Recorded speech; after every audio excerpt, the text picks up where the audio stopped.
The year prior, we obviously sold off the parking meters, and the papers were behind it, and we were told what a great deal it was. The market had just gone south, and that never will we ever be able to get a $1.2 billion in cash for a city asset. So we were told it was great, and that we were going to use the money for human infrastructure and fund capital improvements. And then 7-8 months later, we're drawing down half that money to plug a budget hole. And so I was thinking, I was like, well, that's kind of like going to a pawn shop, right, and selling your watch to pay for your bills, and that's sort of what the city was doing. And so I thought, on the plane ride back, I thought I'd just throw my hat in the ring and see what happened.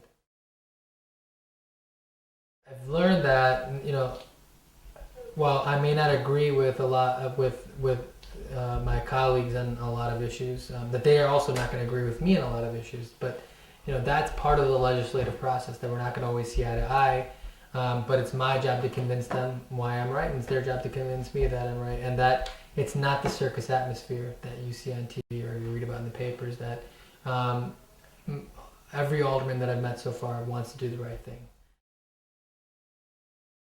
I think what I would like to let people know is that your alderman is a legislator. Your alderman's job is not to deliver services. And let's be clear, and let's be honest here, the alderman does not deliver city services. I do not make sure your garbage gets picked up or give you a garbage can or make sure the streets get swept. I don't do that. Streets and sanitation does. The water department makes sure that you have water. The men and women of the police department make sure that the streets are safe. My job is to make sure that they have the tools to do their job. So the idea that an alderman provides services is a myth, and it's been perpetuated by not only the city council, but also the people that believe that this is the way things get done. 311 is the proper vehicle through which you report city services. And it's my job as a quality control person to make sure that those services get delivered. Secondly, my job is to legislate when things break down in city services to make sure that we make things more efficient.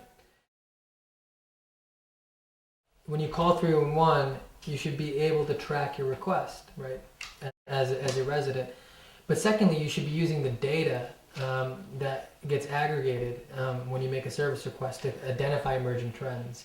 And that's what Open 311 allows you to do. Is it allows a constituent to interface with their government and track it and then hold me accountable based on what they see. But also on the back end, it allows the government to make connections as it relates to emerging trends. And that's Open 311. What drove manufacturing jobs out of the United States was wage inflation and legacy costs, right? Pensions, insurance, and retirement benefits, and wage costs. So what companies did was they went to developing countries. But what you've seen over the past 10 years is as developing countries become developed, they too now are having to deal with wage inflation. Add wage inflation to the increased cost to manufacture goods abroad with risk management costs and fuel and freight costs. Now the total cost of production matters just as much as wage costs, more than wage costs. So what you have now is an opportunity to bring a lot of manufacturing jobs back, because a lot of what you see is a global supply chain. You get a component that's made in China that gets shipped to somewhere else, and it's assembled somewhere else, and finally gets shipped to the United States. What you want to do now is shrink the supply chain. And if you cluster the supply chain around the manufacturing operation, you can reduce a lot of those costs. So it doesn't matter whether you pay a middle-class wage in the United States. But those jobs are only going to go back to cities that have a robust transportation network and our research and development capability. And we have that all in Chicago. But so does Philadelphia and Pittsburgh and some of the other cities that have gone through major decline.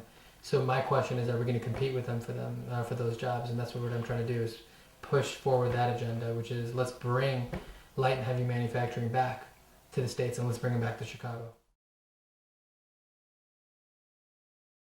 I'm not the youngest ever. Alderman Schultz, my predecessor, was 26 when he was elected. Alderman Burke was 25. I think some of the long-time serving aldermen, are more interested in talking about the issues, and I've gotten that from a lot of the other aldermen. No one's really focused on age. I think at times they bring it up, it's kind of novel, I guess, but I'm not that young. Get involved in the political process. I can't tell you how many people told me not to run or told me that I was crazy. including in the quote unquote progressives. People who were saying, well, let's not rock the boat. This is an unwinnable election, so let's not really get involved. And I think for me, what was most disappointing in running for office was not that I didn't get any support from the establishment, because that was a given, but that people who agreed with me ideologically and where the city should go would not help, whether it was in the field operation or financially, because they just thought it was unwinnable. And to me, then, that just looks like, it's just people who want to be professional politicos and simply want to get involved and are just the next generation of the people who are going to get involved, not necessarily looking for transformative change, but simply just want to be a part of the system. And that was disappointing, because I felt like a lot of people that I met over the past 2 years sat on the sideline and did so because they're worried about their own career and not worrying about actually making a change. I can't tell you how many people said, man, you haven't worked in politics. How many campaigns have you worked on? What makes you think that if you haven't worked on a campaign that you can run for office? That's disappointing, because, this should be open to anybody. This shouldn't be for the few who've knocked on doors. If you care about what you believe and you care about your neighborhood, you should run for office. That should be the litmus for running for office, is you simply want to improve the area you live in. Because when you start saying, oh, you need to have worked an X amount of campaigns, or you need to have a certain degree, or you need to have gone to a certain school, well, that's the barrier. That's what's wrong with the process. And so that's where I take issue with a lot of the progressives in the city. Just get involved. And I know that's easier said than done, but this isn't really that hard. It isn't. Being an elected official isn't rocket science.